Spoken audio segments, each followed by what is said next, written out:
Okay, welcome back to the Go AI podcast. I'm here with a very special guest, Chris Champion. Would you mind telling our audience who you are and what you do? So I've been an entrepreneur most of my life. Probably I dated back to when I was 9 years old. My school had a fundraiser, and I didn't have a bicycle.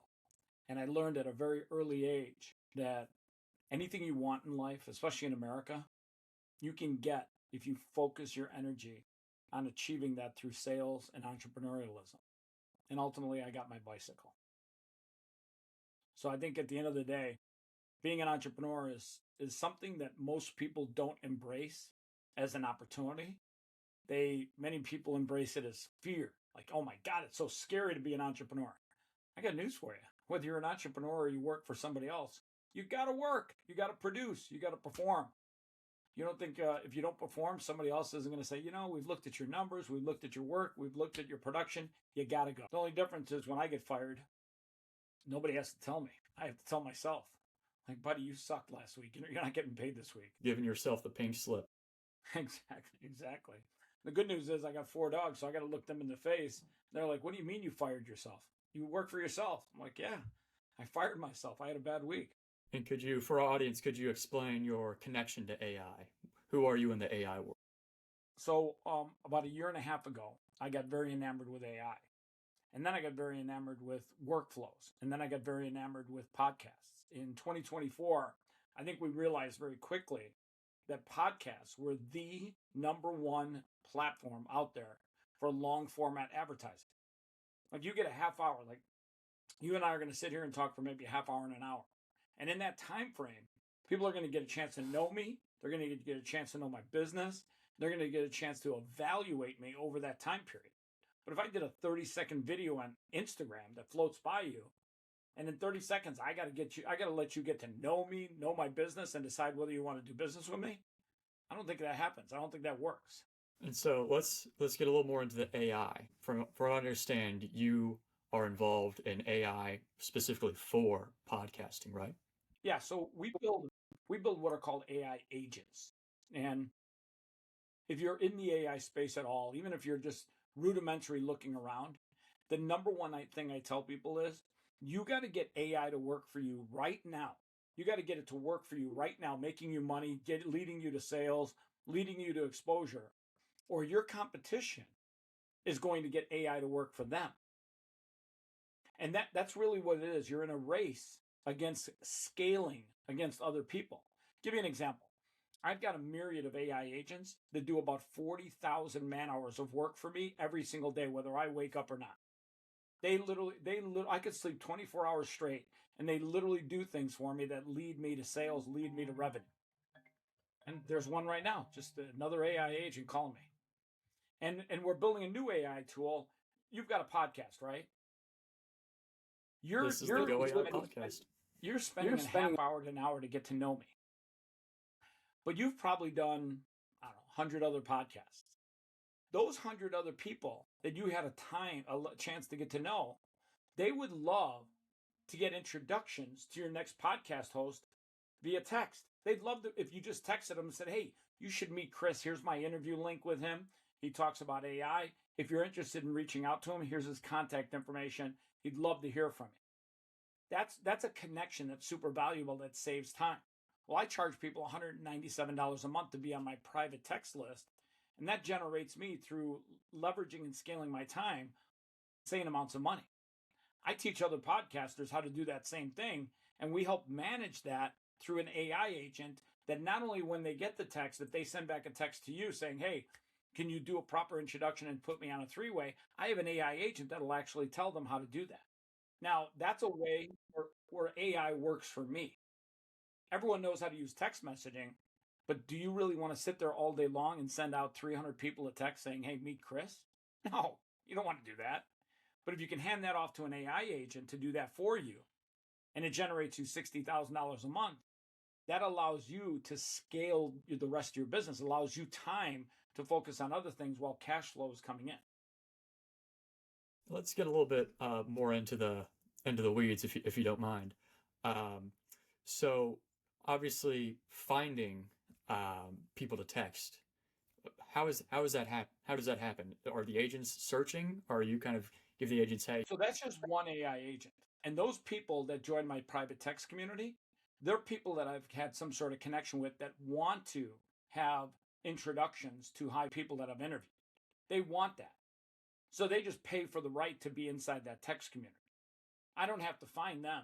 They're already people that I'm talking to. So those people, I literally create and monetize a community where if you, the old saying is, if you help enough people get to where they want to get, they will give you everything that you want. That $197 times, 550 people, that gets me to what I want out of it. and so it's a little bit of more brokerage rather than AI agents just doing cold calling to people that you've never heard of.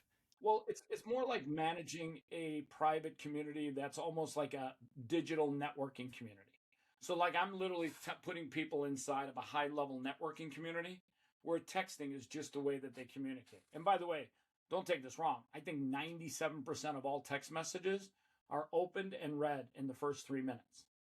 So people prefer getting a text introduction than getting a phone call or an email introduction. Like I just spent the whole morning fixing my email because Google keeps messing around my email.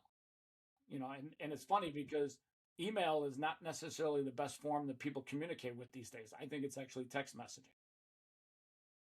Absolutely. In fact, with calls now, at least on iPhones, I think this has been on Android for a while, just the screening feature that uses AI to kind of just figure out who is calling and letting the recipient know, do I actually want to answer a call from this person? So, they're more likely now to kind of say, okay, this is a random number. They need to tell the phone who they are and why they want to call you.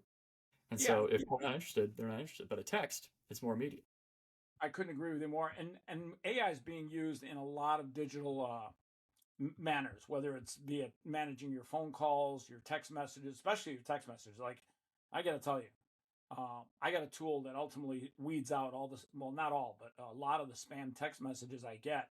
And because I go to trade shows and events, and my mobile, I used to give out my mobile number like the wind. Now I never give it out because once they get your mobile number, they sell it. I mean, you get text messages from people that are just annoying, and it's like it's an unbelievable thing. So AI can help manage that for you also, but it can also be used as see. The thing I tell people is this: you've got to get AI to work for you. You've got to literally give it tasks that lead you to revenue. And a big part of this is, okay, how do you choose the AI? And if you're building it yourself or, building on top of something that's already given, such as like an open source model, um, you know, how do you train it? And for you, could you give us a little background on how you uh, made these agents fit for your purpose? So you have to give it data. And one of the things that, the open models that are out there, I don't know them all, but I know that the key is those models, they work like for the time that you're using them and then they go back to ground zero. We build AI agents and we work off of a pile of data. And in this case, the data is podcast data. So we literally take one agent every night and it goes and takes every podcast. Like last night, about 938,000 podcasts were transcribed from audio into a text file and uploaded to AWS. Once it's on our server, we can then search those words from that podcast to find podcasts that match the clients that we're looking to put on those podcasts. So, like, for example, let's say you're a baker and you want to be on podcasts that are talking about cooking or baking or muffins or cookies. Those are the podcasts you want to talk on.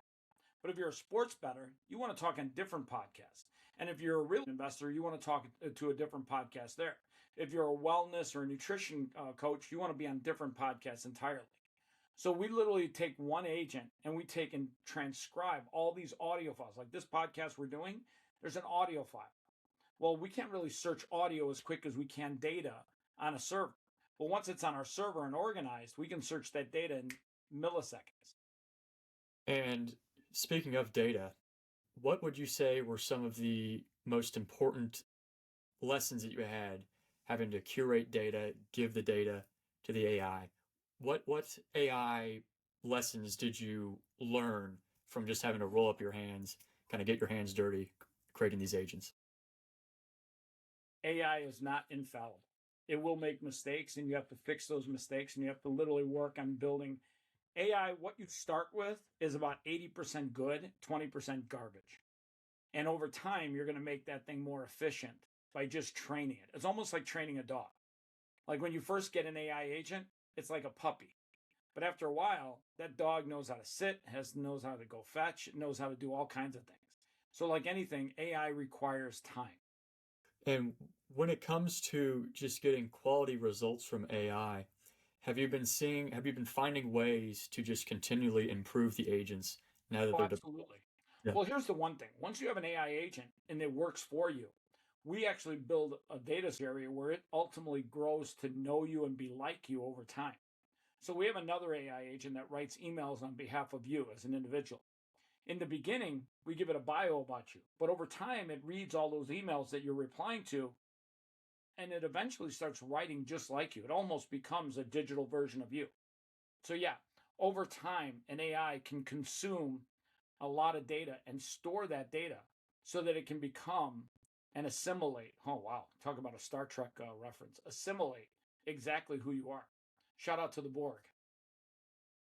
Unless you don't know, have you never watched Star Trek? yeah, I was just thinking this past week, it's like I have such a technical kind of job. I'm, immersed kind of in AI stuff, and I haven't watched Star Trek, and I'm like, I should probably be. So the Borg were basically these part machine, part man creatures, and they literally went and tried to assimilate other people because they had this thing that would like get into your body and then like literally turn you into a mechanical human. And then that's the Borg. The Borg went like all throughout the universe, just trying to turn other people into Borgs. And it's funny because like just like AI, you have to literally let it assimilate you digitally. Now the good news is there's no electronic prod that goes into your ear and starts making you a part to a computer, but I'm pretty sure that's coming down the road. The singularity is near. Well, I don't know if it's singularity as much as what they're doing with Neuralink. Are you familiar with Neuralink? They basically drill a hole in your head. they put like I want to say 1,000 strands of electronic fiber into your brain, and they can do all kinds of things. Let you see out of an eye that you can no longer see. Let you move things on a computer if you're paralyzed. I think I think Neuralink's the beginning of the Borg. I think that's early. It's like stage one of the Borg. Like by the time we get to stage 10, it's like you're strictly like half transformer, half human. We're getting there. We're getting there. And yeah, with the Meta, the wearables, like Meta has that wristband. Well, by the way, I got to tell you, I just met with the Meta team at an event, and they showed me the glasses they're doing with Oakley, and they like make it seem cool and stuff, and I get it, and it's got like AI integration, which is cool. I get it, but they only allow for 3 seconds of video recording to be taken on the glasses. 3 seconds. Not. Oh wait, sorry. Yeah, is it 3 seconds? I don't know. It's something short, like 30 seconds or 3 seconds. And I thought to myself, that's an extremely short amount of time of video data. Like if you're promoting this guy like on a bicycle and he's taking video footage of him riding his bicycle, well, in 3 seconds that video's over. You're like, wait a second, I got more content I want to create. I ride my bike for more than 3 seconds. Well, I think until they figure out a way to take longer video, these glasses are like a cool gimmick, and it literally does give you access to AI right here in your glassware, where you can ask it questions, but it requires you to basically hit the thing whenever you want to talk to the AI. And don't take this wrong, but the best AI tool you got is this thing right here, your phone. Like there's not a question you couldn't ask your phone and get an answer fairly quickly. Absolutely. And something I want to touch on a little bit more about podcasts and AI are, the AI world just keeps on evolving and evolving. New tools. I mean, even a year ago, we're at a much different place. Has there been any recent developments in AI that really have caught your eye and said, I think this will be something that could really work for AI in podcasting? For me, the biggest thing that I've seen AI do is so I have 4 dogs, and I noticed a pattern. When I post a clip of our interview, I'll get a certain amount of views. I post a clip of my dog, a big video of my dog answering your questions that I'm answering right now with my voice, and it'll get 100x the amount of views because it's entertaining. And I think now AI has the ability to take a boring podcast interview. Not that any of my interviews are boring, by the way, just for the clarity, but it can take a boring podcast interview and make it entertaining. And two things I've learned that podcasts have to achieve is one, education, and two, entertainment. They have to be entertaining. You have to make people smile or feel good or maybe even cry, but they have to be entertaining. And so, what are some, I mean, thinking of generative AI, I mean, when I started doing this podcast, in 2023, there was more like generative AI was really starting to take off around then. Sora was starting to be previewed globally. And it was kind of thinking like, well, are there just going to be AI, like generative AI podcasts and the humans going to get phased out? But well, here we are 3 years later, right? Still two humans. I don't think you're AI. I haven't met you in person, but I trust that you're a real person. Well, whether we get done with post-production on this, I'm pretty sure there'll be a little AI involved in that. Oh yeah. But do you think there's going to be a deeper integration of generative AI in podcasting, and in what innovative ways do you think there could be for that area? I'll tell you right now, maybe not you and me, probably me, but not everyone. I think in less than a year and a half, maybe even less than a year, people will be doing podcast interviews with my AI version of me, and it'll look like this, and it'll talk like this, and it'll give a lot of the answers that I would normally give anyhow, and it'll allow me to do 10 podcast interviews at the same time. I know it sounds crazy, but I'm telling you, we're going to be there. You just got to get the data right so that it's accurately saying what you would say, hopefully. Well, here's the crazy thing. I created an AI version of Tony Robbins, and I'm actually doing podcast interviews with Tony, his likeness, his voice, everything. And I'm getting answers that he would give himself. I'm doing the same thing with Theo Vaughn. So if you ever wanted to interview Theo Vaughn, but he's so popular and you can't get to him, why not just interview an AI version of him and get answers that he would probably have given anyhow? And give him in his voice and his likeness. And you reached out to Tony and Theo, and these was kind of in collaboration with them, or what is this? I just built the AI, and I'm doing interviews with Tony and Theo and other athletes, and yeah, it's pretty amazing. Pretty interesting stuff right there. Yeah, the there's videos of my dogs just doing stuff with AI, and those videos get more engagement, more comments, more likes, more views, and it's funny because I've started to learn that AI as a tool is not only as a tool to help you scale, but it's also a tool that can help you entertain. See, you may not be a person that likes to entertain people, but you can do things with AI that are entertaining, that make people smile and laugh. Heck, to be honest with you, I bet you the people that follow your podcast would love to see you interview Tony Robbins. Even if it's an AI version of Tony Robbins, it's his face, it's its voice, and it's questions that he would probably give the exact answer to that the AI gave you. And that content would elevate your brand because people are seeing you interview something that looks like Tony Robbins and sounds like Tony Robbins. It's pretty interesting because we are... How's that for mind-blowing, huh? I bet your noodle's going, wait a second, this is a good idea. I should do this. It kind of shows that we're still in like a Wild West era of AI, because I don't know if you recently saw, Matthew McConaughey trademarked himself so that he has control over like his likeness, certain catchphrases, the all right, all right, all right. Yeah, but here's the thing. He can trademark himself, but if you're doing stuff for entertainment value only, he can't trademark me creating an AI that looks like him, sounds like him, talks like him, but it's not him.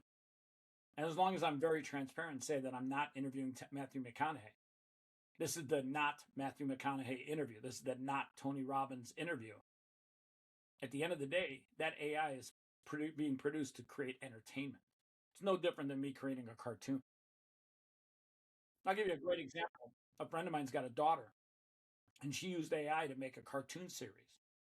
And in September of last year, she made like $28,000, $29,000, $30,000 selling her cartoon online for $4.95 an episode. Yeah, it's definitely AI. I mean, I remember when Sora started to really roll out the app this past fall, just seeing the entertainment potential, like people using it. I mean, it was like a social design was the app, and so it was really interesting to see people use it in the kind of like, oh, this is like a new form of social media where you're just everything you're seeing is AI. It's crazy. Yeah, like there's so much stuff that I see on social media now that I have to like do a double take and go, wow, that's AI. Like it's not even a real person. So answer me this: a year ago, that wasn't even happening. A year ago, that was not happening. I'm telling you, a year from now, your AI will be asking my AI questions in an effort for me to scale my brand even further and your brand. It's the age of the video agents are Yeah, upon us. yeah, video agents. I like that. I like that term. AI agents, video agents. I like that. And so I wanted to ask, is there anything, I know we talked about like, what's has been released that you think could be integrated in AI. Is there anything like on your wish list for AI in podcasting that you would got be like, God, if they could just make this, that would be awesome. I think some of the stuff that I described here already today is pretty big. Like me being able to interview any celebrity I want and create an AI agent to actually engage with that interview, that's pretty big. Yeah, it would be quite a quite a world if it's just especially when you like think like, well, what if you could just have beyond just like, coordinating people's schedules, you could instead have 10 agents in like a massive kind of like conference call rather than these kind of more limited. Well, I'll make it even one step further. Let's say you're CEO of a company and you got all these department heads that want some of your time. What if you could create AI agents that would meet with your department heads and give the probably the exact answer that you would give them? It's that's again, it comes down to, like we said earlier, training and data, making sure that it's tailored to give the right answer. So as your agents get to know you more and have more data of usage of you, if I'm Jeff Bezos and my PR person wants to know, times for me to do an interview on USA Today, well, if I don't need to be on that interview and I can send my AI agent, well, guess what? Let him go. I'm going to hang out on the yacht with the wifey. We're just gonna we're just get work on our suntan and take some steroids. Yeah, and it's just and the thing about it is the question of delegation. Is there anything that you'd be uncomfortable or just unwilling to delegate to AI agents once you get to that level? You don't know till you know. And I would say that you can't trust anything 100%. You look at these robots. What would you trust them to do? Trust them to vacuum the house. Trust them to clean the bathroom. I trust them to do the laundry. So there's a lot of things that you can literally be comfortable letting AI do. And the funny thing is, you're looking at robots basically extending human longevity because now you've got something inside your house that if you have a heart attack or you have some sort of physical problem, the robot can basically administer a lot of medical services because it's got that data. It's basically like a doctor in your house. So you seem to be on the side of you're pretty comfortable with delegating to AI. I am very comfortable delegating to AI. I think anything AI can do to make life something you can live more of. Like a lot of people don't get a chance to live their life, but an AI robot might give you a chance to live more of your life until they all decide to go over and become Terminators. I get that part. I know that part's coming. I saw the movie out. It was a great movie. Schwarzenegger did a great job. But for now, they'll just walk the dogs, right? Yeah, exactly. Walk the dogs, do the, as you can tell, here's my priority: walk the dogs, clean the bathroom, do my laundry. Oh yeah, it's something about the AI getting physical, getting into physical like embodiments rather than just digital embodiment is not something that people are thinking enough about, I would say. Well, here's the crazy thing: CES was just in Vegas, and I took a ride in one of Amazon's cars, self-driving cars, and they're basically like a big toaster. And they got no steering wheel, no nothing, but they got two seats that face each other, and they got a sliding door that slides open. And we were driving, next to other cars, and I got to tell you, it wasn't shockingly bad. In fact, on many levels, it was good. I was able to focus on my stuff. I didn't have somebody playing music I didn't want to hear. I didn't have to worry about the driving. I mean, I was basically driving around Vegas in a toaster. It was like and I thought about it to myself. I'm like, there's a lot of things that AI can do to make life more efficient. And that's what AI should do. And for business owners, what are some, I mean, I know that we talked about AI in podcasts, but what are some everyday uses of AI that you'd also highlight that business owners could take away from? So there's a lot of AI stuff that help business owners like efficiently do stuff. Sheets, PowerPoint presentations, website creation.